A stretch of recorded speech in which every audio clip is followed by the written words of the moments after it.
Bernard, ça fait un petit moment qu'on se connaît. Tu as suivi, enfin, tu as fait partie des premiers à avoir suivi la formation de la phase pilote, en fait, de la formation en gestion émotionnelle. À l'époque, c'était la formation qui durait 5 mois. Enfin, elle durait même 6 mois. Elle a duré 6 mois pour vous, mais le sixième mois, c'était une initiation à la dialectique inconsciente. Plus tard, j'ai créé donc une autre formation plus détaillée sur la dialectique inconsciente que tu as suivie aussi. Donc, on va dire que tu as tout fait, en fait, en termes de formation. Tu as suivi aussi des consultations privées avec moi.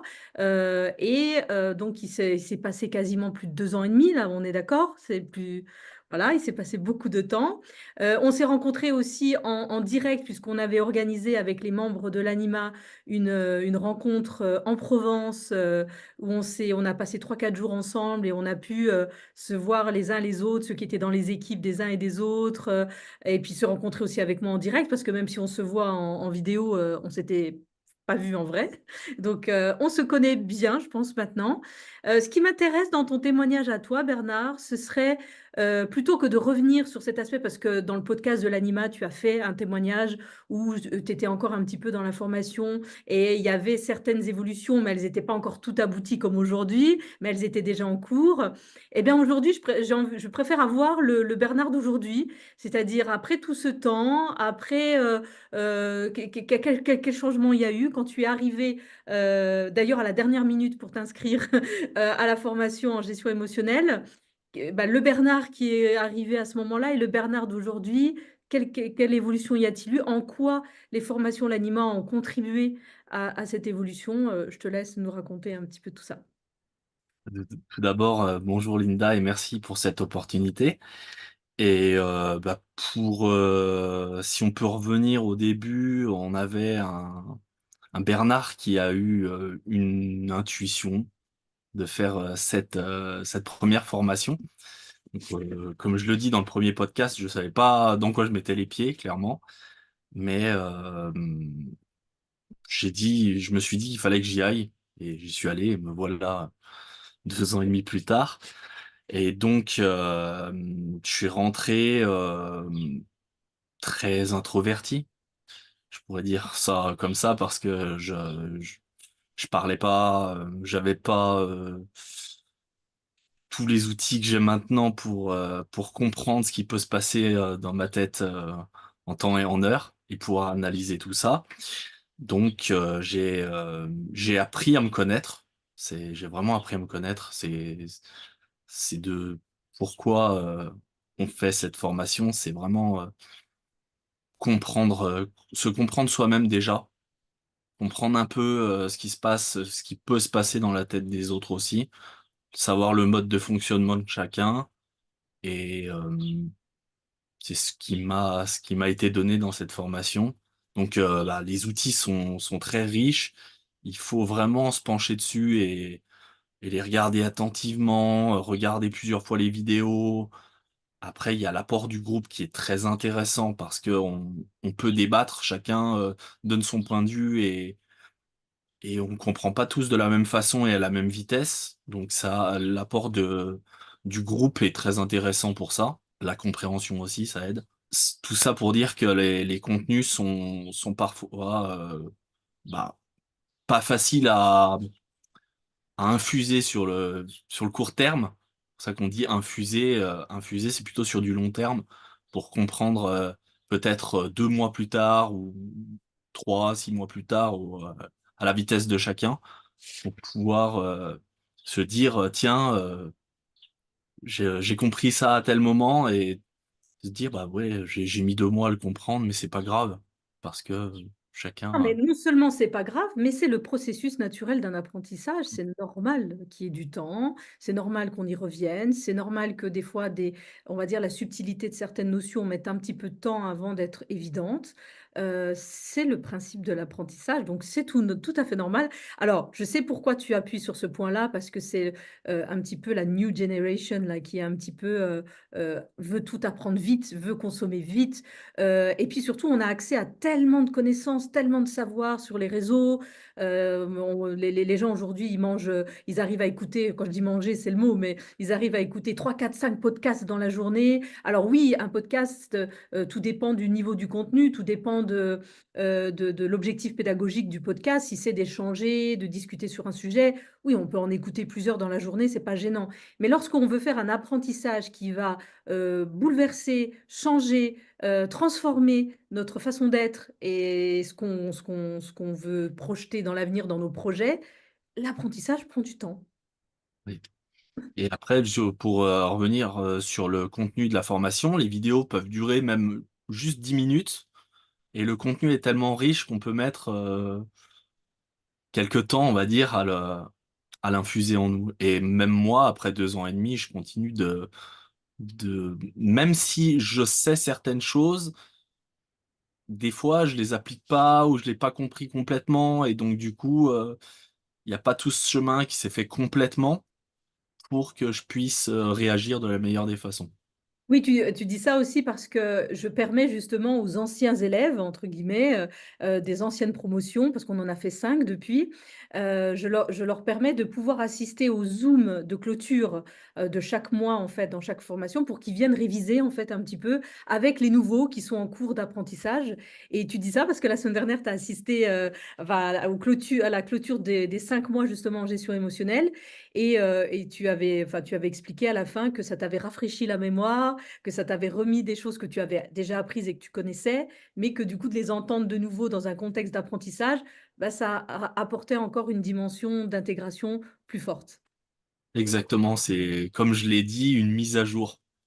On a besoin aussi de revoir, le même contenu à différents degrés dans le temps pour le comprendre mieux, je dirais.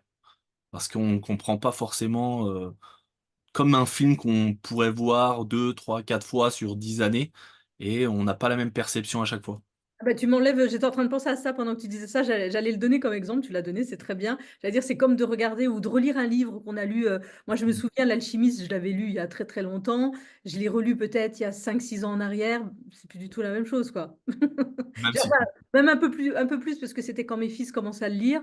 Je l'ai relu pour me remettre un peu dans le bain. Là, il y a pas très longtemps, j'ai conseillé un livre, qui s'appelle «Anna, la grand-mère de Jésus» à des consultants et puis je l'ai relu parce que moi je l'ai lu il y a très, très longtemps, il y a 15 ans et en le relisant, je me suis dit: «Tiens, c'est drôle parce que maintenant j'ai pas le même regard dessus, j'ai pas la même sensibilité, donc je perçois d'autres choses du livre, encore plus intéressantes».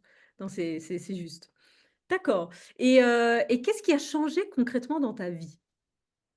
tout, tout parce que, Alors déjà explique ton contexte, ça veut dire comment tu étais, quand tu es arrivé? C'est-à-dire qu'est-ce que tu faisais? Qu'est-ce que tu faisais dans ta vie? alors, je L'âge que faisais, tu avais? j'étais salarié, j'avais 2 travails, un l'été et un l'hiver. Donc, dans le bâtiment depuis, plus de 15 ans et pareil, pour l'hiver aux remontées mécaniques. Donc, 2 travails, saisonniers, qui étaient bien ancrés dans mon schéma, dans tout ce que je faisais et ça allait bien comme ça d'un côté facilité, mais je sentais qu'il y avait vraiment quelque chose qui allait pas et je savais pas quoi, je savais pas pourquoi, je savais pas voilà, mais je sentais à l'intérieur de moi qu'il y avait quelque chose à changer. Pour que je puisse plus m'épanouir, qu'il y avait des compétences en moi qu'il fallait valoriser et mais il me fallait ce travail. En fait, ce qu'il me fallait, c'est que je me connaisse moi, pour Mmh. savoir vraiment quelles sont mes attentes, quels sont mes schémas de fonctionnement, qu'est-ce que je peux travailler ou pas, qu'est-ce que je dois laisser de côté aussi parce que, ben, on n'a pas la main sur tout et il faut savoir lâcher prise aussi et donc à l'entrée de la formation, j'étais, la personne qui avait un peu du mal à demander à mon patron un jour de congé, par exemple et ça se faisait plus facilement pour moi l'hiver, parce qu'on avait, des jours de congé à poser, donc c'était plus simple. C'était pas le même fonctionnement pour le travail de l'été et en fait, comme je l'ai dit plus tôt, je parlais même pas dans les réunions de groupe et comment dire? En mars, donc bah, quelques mois après, le début de formation, hein, c'est assez court, janvier-mars.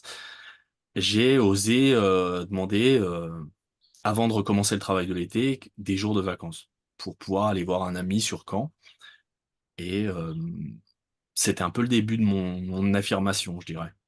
Parce que c'était un peu le moment où j'ai osé poser des congés, j'ai osé, relancer un peu, ce qui s'est passé dans notre team, c'est que j'ai osé reprendre un peu, ma place. J'ai osé prendre une place qui m'était, chère à prendre parce que on a lié d'amitié avec toutes les membres du groupe, que je salue au passage et donc j'ai osé, m'affirmer et c'était le début du chemin qui s'est fait en moi et après les quelques mois, qui se sont passés jusqu'à août 2022, donc 6 mois après, je savais que je voulais tout arrêter.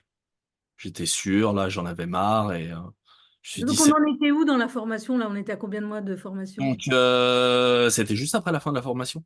Ouais, vers, l'été, Juste l'été après la fin de la formation parce que, on a fait 6 mois, donc on s'est arrêté fin juin.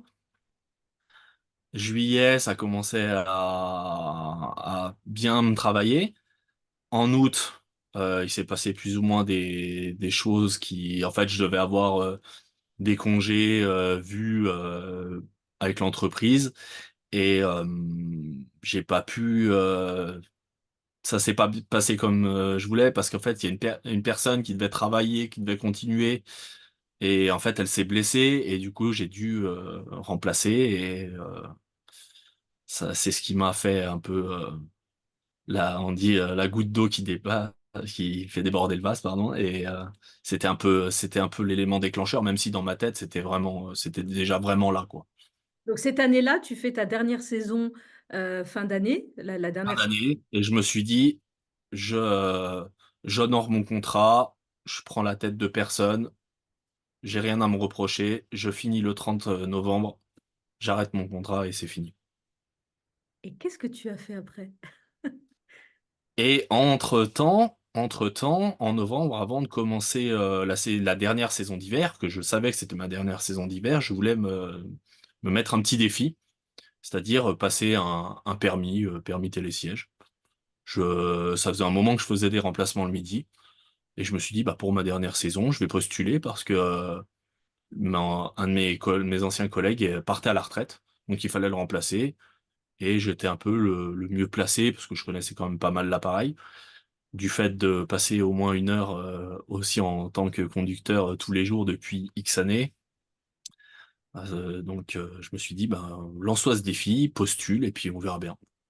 Et il s'est trouvé que j'ai été choisi et Donc que ça a été un événement qui a renforcé ta confiance en toi et ton envie de prendre des initiatives pour réaliser des choses que tu as envie de réaliser. c'est ça. J'ai trouvé ça aussi anecdotique parce que, bah, c'est la dernière saison, on passe un permis, donc c'était un peu, sortir de ma zone de confort aussi, de passer ce permis, donc j'étais en place sur le poste, sans avoir validé ce permis et je l'ai passé, en même temps que le travail. Donc j'ai appris en dehors, justement entre le travail, quand il y a un peu moins de monde, on a un livre à lire, donc on apprend. C'est un peu comme pour dire, c'est un peu comme le code de la route en soi et on a, un QCM de 100 questions à répondre en 45 minutes, donc pour une première partie. C'était un défi pour toi, en fait, quelque part. Un bon défi et après il y avait une deuxième la deuxième partie, bah, voilà, il y a eu, pardon, la théorie et donc derrière, il y avait la pratique en réel. Un jour, je m'en souviendrai toute ma vie parce c'était, une belle tempête de neige, le jour J, mais voilà, ça m'a empêché, on va dire, de faire certaines choses, mais Tu habites dans quelle région exactement? alors j'habite en Savoie, Et où exactement? Maurice. Bourg-Saint-Maurice exactement, donc Non, moi je le sais, mais je te le faisais dire pour ceux qui écoutent, qui vont se dire: «Mais il habite où? Il y a des tempêtes de neige». exactement, j'habite à Bourg-Saint-Maurice, en gros, entre, les stations de La Plagne, Les Arcs, Tignes, Val d'Isère, OK. Donc ensuite, donc, tu réussis donc, cet examen exactement. et tu termines ta saison et qu'est-ce que tu décides de faire? Mais en fait, dans cette saison d'hiver, il s'est encore passé des choses parce que j'ai cherché à me former et dès janvier, en fait, j'ai pas dit à mon patron de l'été que je quittais, que je quittais tout et je prenais un virage à 180. Tout de suite, je lui ai dit en janvier parce qu'il m'avait demandé, si j'étais disponible pour, faire pour l'arranger, pour faire un peu de travaux, sur un de ses chantiers qui était pas fini en temps et en heure. Et donc j'ai pas sur le coup, j'étais pas disponible, donc j'ai pas répondu. Puis après, il m'a relancé et après je lui ai dit: «Écoute, j'ai d'autres projets, je préfère te prévenir maintenant, comme ça tu as le temps de te retourner, de trouver quelqu'un pour me remplacer, mais moi, pour moi, c'est fini». Donc ça m'a fait, Ça veut dire que c'était déjà acté, dans ta tête que c'est terminé, quoi. Par contre, au moment où tu prends la décision quand même d'arrêter on va dire un travail que tu fais depuis un certain temps, qui garantit aussi, tes besoins financiers et cetera, qu'est-ce que tu ressens? Est-ce que tu es, hyper, pump it up, génial, je quitte tout, c'est là ou tu as un petit peu peur quand même? bah, j'ai surtout en fait, c'était surtout une famille que je connais depuis des années, je connais depuis mes 10 ans, donc j'ai pas vécu forcément toujours des bons moments, mais justement, en fait, ce qui m'a fait mal, c'est que, dans un premier temps, j'ai eu mal comme si on m'arrachait, le cœur. C'était parce que, j'en ai déduit ça après, hein, c'était, le mal qui m'a été fait est parti de moi. C'est-à-dire que tu as réalisé, en fait, à quel point le fait de ne pas t'affirmer avant, c'est-à-dire le Oui, fait de laisser parce qu'il y avait des liens affectifs, de loyauté et cetera avec ces personnes, tu as oui, réalisé aussi peut-être qu'il y a eu entre guillemets, c'est peut-être pas le mot, mais un peu d'abus de la part, de ces personnes, dans certaines situations, qui ne respectaient pas forcément tes intérêts ou ton équilibre à toi tout le temps et donc il y a une forme de colère peut-être intérieure et puis de libération aussi, hein, c'est un sentiment de libération de quitter des personnes qui ne nous considèrent pas à notre juste valeur. exactement. Tu as tout dit, c'est exactement ça et c'était pas moi, ça m'a fait mal comme si alors au début, ça m'a fait mal pour le syndrome de loyauté, je dirais et vite, tout de suite après, j'ai eu justement, parce que, bah, j'ai appris à certaines choses avec les outils que tu nous donnes dans la formation, cette capacité aussi à auto-analyser les situations qui m'a aidé, justement dans celle-ci à comprendre que c'est, pour moi, pour ma part et ma façon de voir les choses, c'est plutôt qu'on m'enlevait, ce qui m'a été fait et que j'accepte plus, en fait.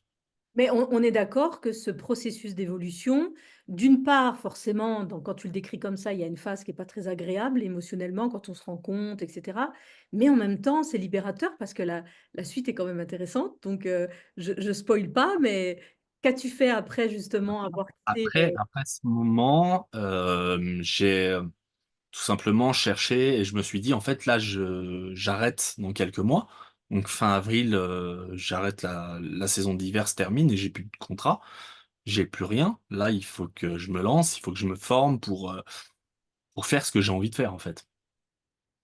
Et depuis toujours, j'ai été toujours attiré par, le bâtiment, bien sûr, parce que je travaillais, en tant que salarié, mais je voulais donner une autre dimension, c'est-à-dire que j'ai des connaissances à faire évoluer, comme tout et je voulais, me lancer, moi, dans l'immobilier.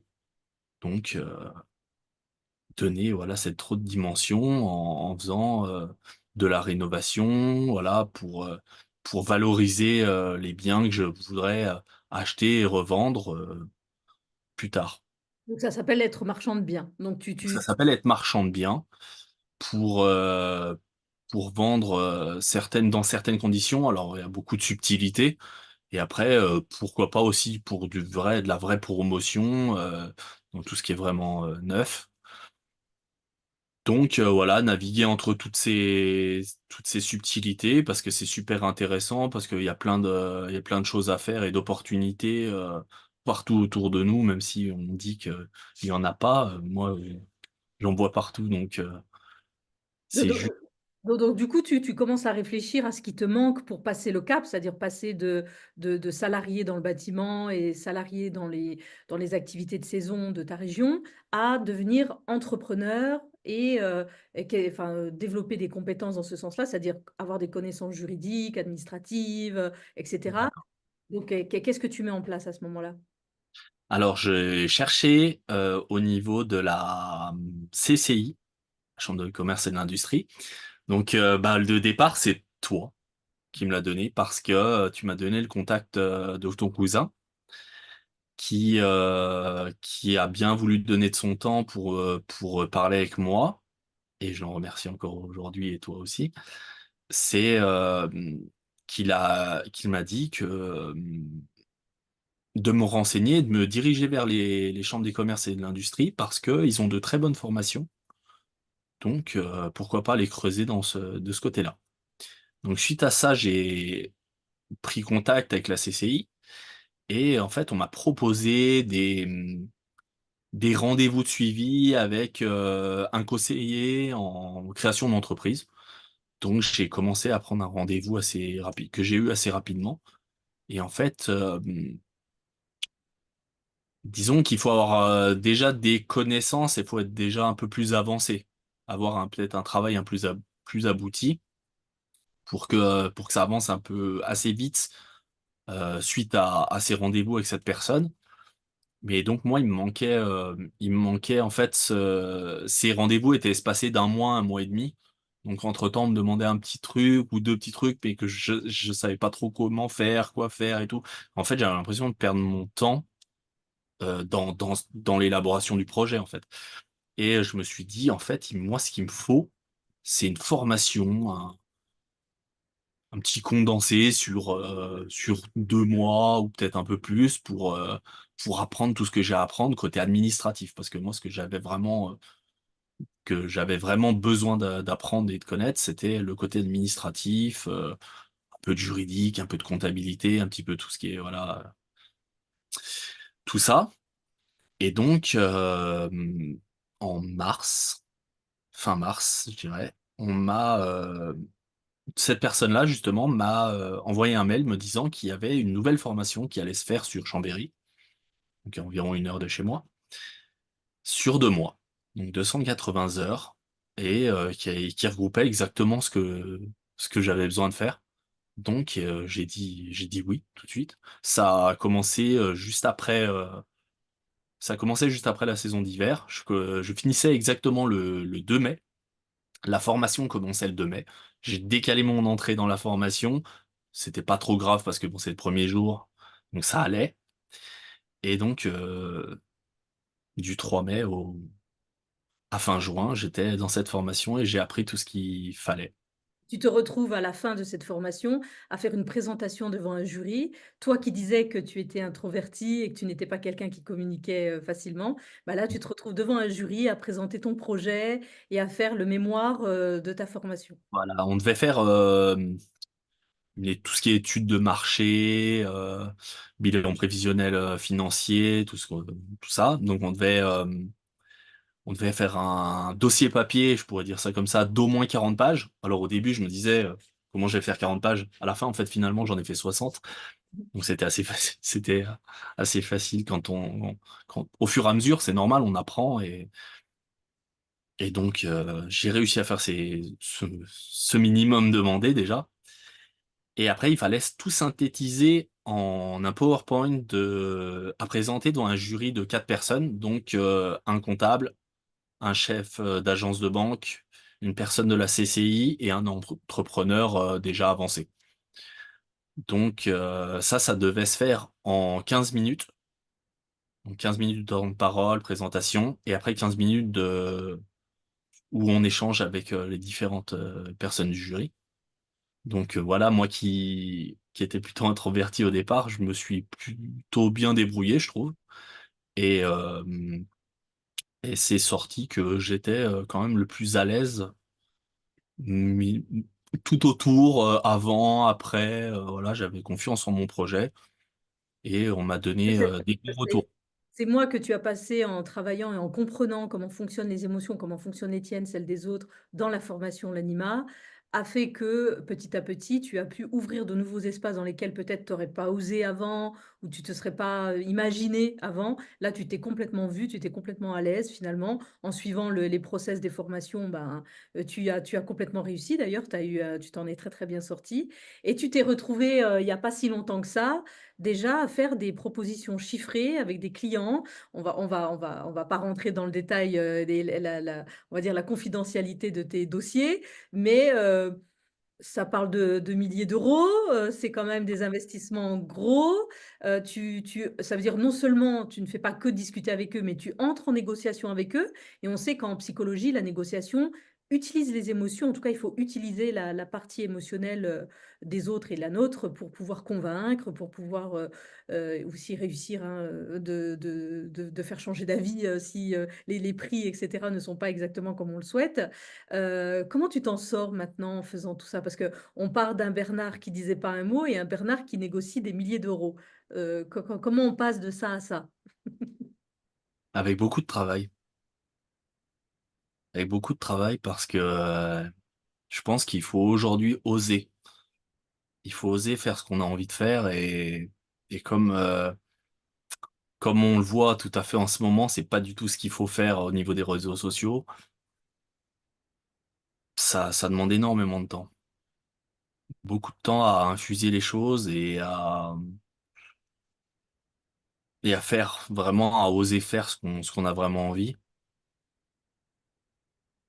Et même encore maintenant, j'ai beaucoup, encore à apprendre.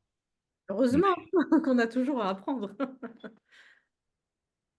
Mais ce que tu es en train de décrire, c'est très intéressant parce qu'il y a deux voies. Il y a la voie où on va travailler une stratégie branding pour lisser une image, paraître bien, etc. Mais le fond de ce qu'on véhicule, c'est-à-dire les valeurs de l'entreprise, le projet, les fondations des projets sont approximatifs. Mais bon, c'est vrai que sur les réseaux sociaux, on peut très vite être connu, même si le fond et les valeurs ne sont pas alignés.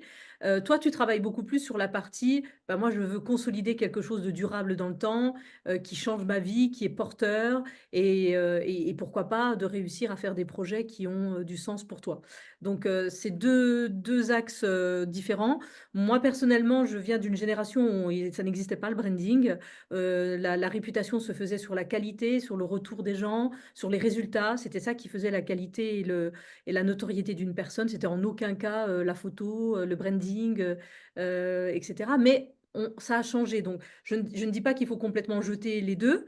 Il faut garder les fondamentaux qui sont les valeurs, le résultat, la qualité et l'excellence. Et bien évidemment, essayer de se rendre un peu visible. Alors, toi, dans ton métier, c'est un peu différent parce que en termes de visibilité, c'est pas trop la visibilité qui va faire de toi un chef d'entreprise millionnaire ou milliardaire. C'est surtout la saisie des bonnes opportunités, avoir un tissu de relationnel intéressant qui peut valoriser aussi tes démarches et soutenir tes démarches. C'est surtout là-dessus, toi, tu dois construire un réseau et c'est surtout là-dessus que ton challenge, il est pour le moment, en tout cas. exactement.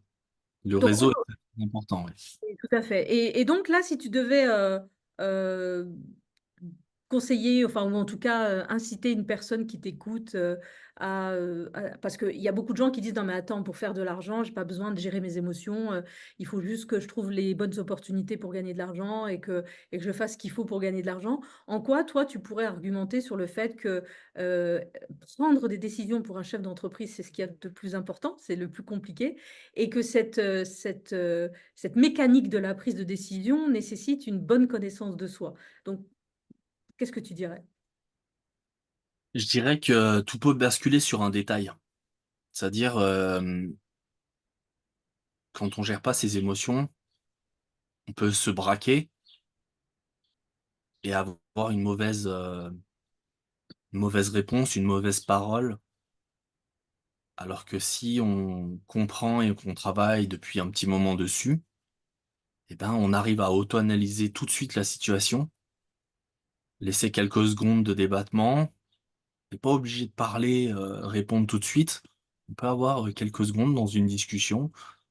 Moi, ça m'arrive souvent et là, en fait, on peut avoir cette impression Bah, par exemple, pendant les zooms je parle pas, que je sais pas quoi dire en fait, ça travaille dans la tête, beaucoup même. Mais l'écoute n'a jamais été quelque chose de banal, savoir écouter, on apprend beaucoup plus quand on écoute que quand on parle. Exactement, en général, on dit c'est pour ça qu'on a 2 oreilles et une bouche pour écouter beaucoup plus que ce que l'on parle, aussi, Exactement. par exemple. Mais, je disais ça, c'est parce que, on travaille, on ça va, en fait, on va être plus, reculé sur la situation. On va avoir beaucoup plus de compréhension, de savoir, peut-être comment, être plus calme face à la situation. Ça veut aussi dire, on va aussi analyser la façon de parler de la personne qu'on a en face de nous, savoir peut-être l'intonation qu'elle a, si elle est braquée, si elle est pas, et en fait, avec beaucoup de se connaître soi-même, savoir comment réagir face à une situation, de travailler sur des situations justement, ce qu'on fait dans la formation, c'est travailler sur des situations pour les comprendre, pour pouvoir se dire: «Bah, demain, j'ai la même situation, j'ai réagi comme ça hier, mais demain, est-ce que je vais réagir comme ça? Peut-être pas du tout». Tout à fait. En fait, ce que tu décris, c'est très important. C'est aussi pour ça que j'ai pensé à cette formation en termes de gestion émotionnelle et de dialectique inconsciente beaucoup plus intuitive, de lecture beaucoup plus intuitive de ce qu'on perçoit.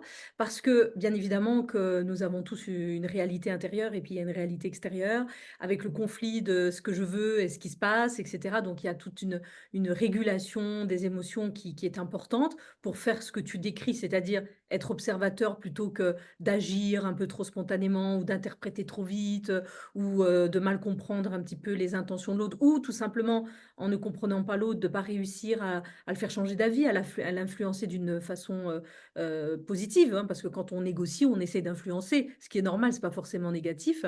Donc on essaie de faire comprendre à l'autre que mes intérêts sont aussi importants que vos intérêts. On va trouver un juste milieu sans manquer de respect à vos intérêts et ni manquer de respect aux miens. Donc voilà, on essaie de mettre la balle au centre, ou des fois elle est au centre, mais bon, bref. Donc tout ça pour dire que cette négociation sur la partie émotionnelle, quand on fait du business, elle est indispensable. Les chefs d'entreprise passent leur temps à prendre des décisions tous les jours, donc que ce soit avec leurs clients, que ce soit avec leurs collaborateurs, que ce soit avec leurs femmes ou leurs maris, que ce soit avec leurs enfants. On prend des décisions tous les jours. Et tous les jours, on utilise nos émotions et les émotions des autres pour essayer de convaincre et de réguler un peu tout ça et d'harmoniser un peu tout ça. Et ensuite, cette lecture intuitive, c'est un petit plus que j'ai rajouté, enfin un petit plus qui n'est pas des moindres parce qu'il n'est pas si simple que ça à acquérir. C'est-à-dire que quand on prend des décisions, il y a des informations qui nous viennent, qui ne sont pas forcément par le biais rationnel et qui viennent intuitivement, comme tu le disais, dans l'intonation de la voix de la personne, dans le comportement, la posture, la façon de se positionner sur une décision ou sur une situation. On sent, on a des informations qu'on ne sait pas toujours très bien expliquer rationnellement, mais c'est une lecture intuitive qui devient un atout supplémentaire dans la prise de décision et dans la posture à prendre. Comme tu le dis, parfois il faut se taire. On se dit, là c'est mieux que j'arrête, j'argumente plus, je laisse la personne parler parce que je sens qu'elle a juste besoin de parler. Et puis je reviendrai peut-être dans 3 jours, je reviendrai peut-être dans une semaine, et puis je saurai peut-être à ce moment-là, la personne sera plus réceptive à ce que je suis en train de lui dire. Et ça, c'est de la lecture intuitive, en fait. Et cette lecture intuitive, on l'apprend dans le 6e mois et on apprend à lire les signes, les synchronicités, observer un peu comment ça se passe. Par exemple, tu vas être dans une négociation où tu t'aperçois que la personne a changé d'avis alors qu'elle ne t'a pas informé et qu'il y a des éléments que tu n'avais pas et que là, du coup, la personne vient rajouter ces éléments. Eh bien, la lecture intuitive, elle peut permettre de tout de suite rebondir et d'être capable de répondre justement à ces nouvelles informations pour aller dans le sens de trouver, parce qu'une négociation, elle doit se faire dans l'équilibre des deux, ou sinon c'est jamais intéressant. Oui, bien sûr, après il y a dans cette partie intuitive, il y a aussi, tout ce qui est rêve, ressenti au réveil, beaucoup de choses, beaucoup de signes qui peuvent paraître anodins ou on fait pas forcément attention quand on connaît pas toutes ces subtilités, mais qui sont très, très importantes. Exactement. En tout cas, ce que tu nous montres là, à travers ton témoignage, c'est qu'il est possible en pas beaucoup de temps parce que tout est relatif, hein, 2 ans, ça paraît beaucoup, mais c'est peu finalement dans une vie. En très peu de temps, on peut switcher son état d'esprit, on peut, affiner ses perceptions et surtout renforcer sa prise de décision. Et toi, tu es passé de salarié, d'une personnalité timide et introvertie salariée, à une personnalité qui s'affirme, qui s'exprime, qui négocie, qui a monté son propre business, qui est en cours de négociation, pour, des biens assez importants et en très peu de temps finalement, tu es passé quand même, de ces 2 états donc je suppose que d'apprendre à gérer tes émotions ou en tout cas d'avoir participé à cette aventure humaine, dans l'anima a contribué parce que bien évidemment que tu avais des qualités avant quand même qui étaient là, mais elles étaient peut-être endormies un peu et elles se sont réveillées en toi et donc ça c'est tu t'es révélé et tu t'es, enfin voilà, peut-être que demain tu deviendras, le numéro un des entrepreneurs, de marchand de biens, mais peu importe, ce que tu deviendras, ce qui compte, c'est que tu sois heureux dans cette nouvelle démarche et qu'elle te corresponde et qu'elle soit alignée avec toi. Exactement. Après des idées, j'en ai plein. Ça, Qui j'en suis demandent qu'à être exploitées. Alors il y a le côté immobilier qui est prédominant pour l'instant parce que c'est le côté le plus avancé. Après j'aime bien, peut-être un peu comme beaucoup de personnes du sexe masculin, les belles automobiles et j'ai aussi cette envie de faire, de la location de véhicules de luxe. J'ai aussi envie de plus récemment, mais ça m'a toujours trop en fait, c'est toutes des choses qui sont en moi depuis, je dirais même 20 ans, parce que depuis tout petit, j'aime bien certaines choses. J'ai aussi un goût pour, quelque chose que je faisais moins avant, c'est prendre soin de moi. Alors oui, j'ai aussi cette partie, qu'on a oubliée, qui est née beaucoup plus tôt, c'est, la transformation physique. Parce que, j'ai eu un mal-être, étant enfant avec, cette idée de moi-même qui est tout qui représente quelqu'un de faible, aussi avec un petit peu ce que je laissais faire, des autres sur moi-même et j'ai eu, toujours eu cette envie et je repoussais les échéances, depuis, plusieurs, années, c'est de commencer une transformation physique. Donc ah ça, j'ai c'est pas des moindres, hein, parce que ça commencé ça suite à pour revenir, c'est un peu long. C'est un oui. peu long, mais je sais pas si c'est assez long, si Non, c mais en tout cas, ce que tu décris, c'est que tu as réalisé une transformation, que tu as réussi et que ça a pris bien évidemment du temps, mais ça montre à quel point ton mental est capable, de transformer les choses avec de l'effort. Donc tu es familier avec l'effort, tu es familier avec la persévérance, c'est depuis un certain temps. C'est pour ça que je disais que tu as des qualités en toi qui sont là déjà depuis un moment et qui n'ont fait que se révéler, au fur et à mesure de ton épanouissement émotionnel. Pour, clôturer justement le témoignage, que dirais-tu à quelqu'un qui serait en train d'écouter et qui, se sentirait un petit peu, identifié à ton parcours, mais qui serait en train d'hésiter à faire ce genre de choses en se disant parce que souvent, il y a beaucoup de personnes, surtout, la gente masculine, estiment que gérer ses émotions, ça sert à rien, que ça va qu'est-ce que ça va bien apporter tout ça, et cetera. Qu'est-ce que tu pourrais répondre à ces personnes? la question «Qu'est-ce que ça pourrait apporter?» Je dirais, énormément de choses, énormément de choses, la preuve, pour moi, de tout ce qui s'est passé depuis 2 ans et demi. Gérer ses émotions, c'est très important dans toutes les situations. Toujours, du soir au matin, du matin au soir, si on se comprend pas, on n'avance pas et on reste dans un schéma, comme tu dis toujours, autopilote, on va dire. Pilotage automatique. Pilotage automatique et on se rend pas compte, mais la vie, elle passe. On a des désirs et en pilote automatique, on les réalise pas. Alors que si on comprend, ce qui se passe en nous et que on est prêt à bouger, parce qu'il faut être prêt à bouger, parce que ça se fait pas comme ça. C'est pas un sprint, hein, le changement, c'est un long, long marathon qui se finit jamais d'ailleurs. Mais une fois qu'on est dedans, on a envie de continuer. Mais l'avantage du marathon, c'est qu'au fur et à mesure de la longueur, ça devient de plus en plus confortable. Exactement. Merci Bernard, merci pour ton témoignage. Merci beaucoup Linda.